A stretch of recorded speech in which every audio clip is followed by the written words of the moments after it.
छत्तीसगढ़ में गोवंश तस्करी को लेकर नया नियम लागू किया गया है, जिसमें गृह मंत्री विजय शर्मा ने कहा कि छत्तीसगढ़ में अब गोवंश तस्करी करने वालों पर कड़ी कार्रवाई होगी। गोवंश और दुधारू पशुओं के अधिग्रहित परिवहन यानी कि तस्करी, वध और मांस की बिक्री आदि की घटनाओं की रोकथाम और संलिप्त आरोपियों के विरुद्ध प्रभावित कार्रवाई के संबंध में आदेश जारी किए गए हैं। परिवहन के लिए अब अधिकारियों से लाइसेंस लेना होगा। रिपुदमन सिंह बेस की रिपोर्ट।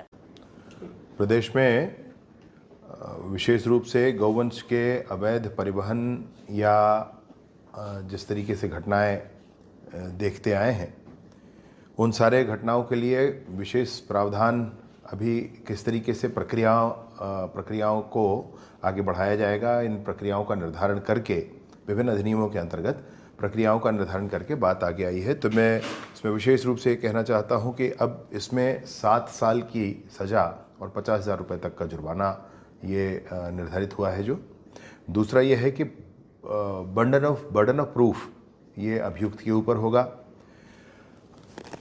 अपराध संज्ञेय और गैर जमानती माने जाएंगे। सक्षम अधिकारी की अनुज्ञा पत्र के बिना परिवहन नहीं किया जा सकेगा अथवा पूरा परिवहन अवैध माना जाएगा। परिवहन करते समय गाड़ी के ऊपर अलग से फ्लैग्स लगा करके बताया जाए, स्पष्ट किया जाएगा कि इसमें गौवंश का परिवहन किया जा रहा है, ताकि बात बहुत स्पष्ट हो सके। अगर अवैध हुआ, उचित अनुज्ञा पत्र नहीं है और पता चलता है अवैध है, तो जो मैंने पहले प्रावधान कहे आपसे कि 7 साल की सज़ा है, 50,000 जुर्माना है, गैर जमानती है, संज्ञेय है और प्रूफ ऑफ बर्डन अभियुक्त पर होगा। इसके साथ साथ गाड़ी राजसात होगी और गाड़ी के मालिक पर भी कार्यवाही होगी, यह भी निर्धारित किया गया है।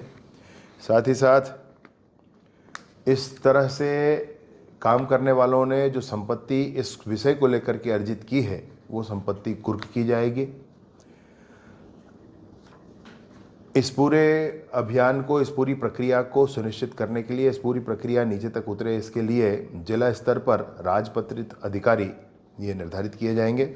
उनके फ़ोन नंबर, उनका पूरा डिटेल थानों में भी उपलब्ध कराया जाएगा, सार्वजनिक स्थलों पर उपलब्ध कराया जाएगा, समाचार पत्रों के माध्यम से उपलब्ध कराया जाएगा कि गौवंश के अवैध परिवहन आदि विषयों को लेकर के यह नोडल अधिकारी हैं और कोई भी इनको फ़ोन करके और इन विषयों की पूरी जानकारी दे सकता है। अगर पुलिस भी इसमें शिथिल या इन प्रक्रियाओं को, इस प्रक्रिया में हम आगे बढ़ेंगे। कानून है पुराने, परंतु उसको पुनः एक बार लेकर के और इन प्रावधानों के आधार पर आगे बढ़ने की बात है।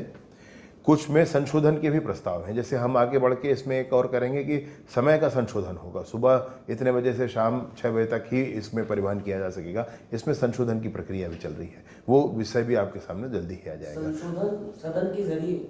सदन की आवश्यकता नहीं होगी, उसमें नियमों में संशोधन है। अधिनियम बने तो सदन की आवश्यकता है, वो बन चुके हैं, उसमें नियम ही हमको बनाने। जो अभी मैं आपसे कह रहा हूँ, बने हुए अधिनियमों के अंतर्गत बनाए हुए नियमों के इम्प्लीमेंटेशन के लिए, उसकी प्रक्रिया के लिए ही है। उसमें प्रावधान किए गए। गए